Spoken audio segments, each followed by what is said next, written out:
les Sky Blue gif ngeen non bu ne gif ngeen seen maire yi maanaam seen tension yi wàcc na non bu nekkee wàcc na rek mooy loolu moom problème boobu wàcc na donc kaay la ñu waxtaan quoi.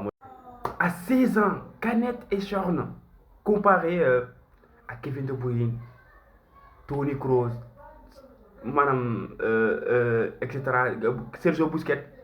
etc., etc. Franchement, alors qu'il n'a que 16 ans. 16 ans là, nous pouvons comparer à grands joueurs, ce qui veut dire boy du boy choma. Bon, si vous avez un cas, moi, si amna ben concret pour que vous signiez boy Canet et Shorn, en même temps, vous signez. Bu nekkee mënu ko intégrer automatiquement ci club am mën na ko signer pare aller ko immédiatement Bayer Leverkusen wala et cetera et cetera mais lu gën a neex ci cas bi mooy ak tamit lu gën a métti ci cas bi mooy City mu nekkul moom kese moo nekk ci joueur pour bëgg ko jënd Bayern Munich mu ngi ci joueur bi bëgg na ko jënd Dortmund Borussia mu ngi ci joueur bëgg na ko jënd ak yeneen club yu bëri yoo xamante ne franchement parler aligné wu nañ pour jënd booy bi. te imagine boobu 16 ans la am ñu koy comparé ak Toni Kroos ak ay Sergio Busquets wala et cetera ce qui veut dire boobu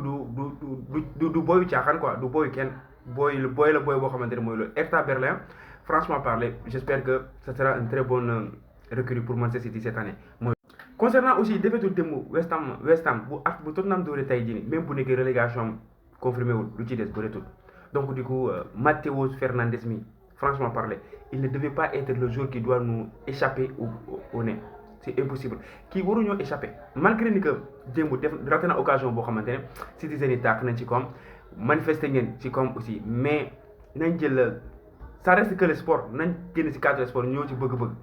mais booy bi c'est le profil idéal yéen a ngi naan déjà Nico Gonzalez dafa yéex mais kii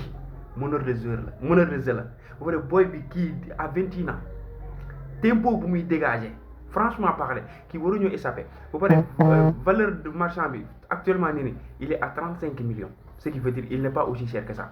au lieu de nga jël 100 millions sànni ko ci Elliot Anderson mun ngaa jënd booy bi associé ak ñeneen ñoo xamante ne franchement parler ci sa effectif dina mun a def ak moom quoi franchement parler je suis pour Matteo Fernandes xaw ma nag yéen lan moo ci seen xalaat. Pas de coupe du monde pour Savigno pas de coupe du monde pour Savigno mais pourquoi mooy loolu. Yo sama gars yi ci loolu ne yéen a ngi am tawfeex bu baax namu naa leen loolu sax mooy loolu donc Savigno il y aura pas de coupe du monde pour lui parce que lan moo ko waral manque de performance manque de temps de jeu et cetera et cetera et cetera ak tamit ci blessure yu mu jógee aussi joué na ci rôle bu am solo mais parmi les 55 joueurs présélectionnés par le Brésil Savigno n'en fait pas partie wow c'est ça le scandale. Bon d'après Carlo Ancelotti Savigno ne mérite pas d'être parmi les présélectionnés. Les 55 joueurs présélectionnés, Savigno ne mérite pas d'en faire partie. Et le pourquoi, etc., on n'en sait rien. Mais du coup, ci benn côté man d'accord naa warul dem ci coupe du monde bi d'accord parce que non seulement ku ne coupe du monde nee nga joueur yu performant ku ne coupe du monde aussi nee nga joueur yoo xamante ne dañoo am temps de jeu ci seen club ku ne coupe du monde aussi dafa yóbbu joueur boo xamante ne même en joker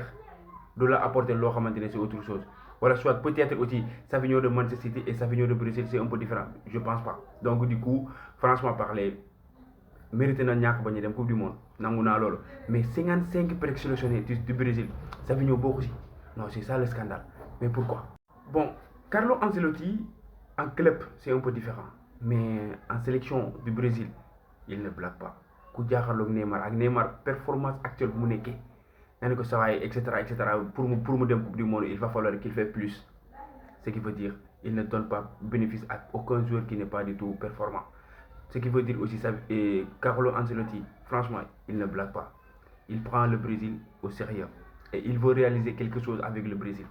Ce qui veut dire aussi, Savigno, franchement parler, même si tu méritais d'être parmi les 55 présélectionnés du Brésil, il va falloir que tu travailles beaucoup mieux encore une fois. Non seulement ne te décourage pas parce que tu es jeune, tout est possible, tout est encore une fois possible. L'année prochaine, pourquoi pas, de te donner à fond parce que déjà c'est la fin de saison et il ne reste pas beaucoup de matchs. Et j'espère que aussi parmi les prochains matchs de Manchester City, tu vas grignoter un petit minute pour que tu puisses te relancer si c'est possible. Mais en tout cas, franchement parler, selon moi, je partage exactement l'idée de Carlo Ancelotti parce que tu ne mérites pas d'aller à la Coupe du Monde. Et je suis vraiment désolé, malgré que tu es un joueur de Manchester City, tu ne mérites pas d'aller à la Coupe du Monde. Et c'est la pure vérité, franchement parler.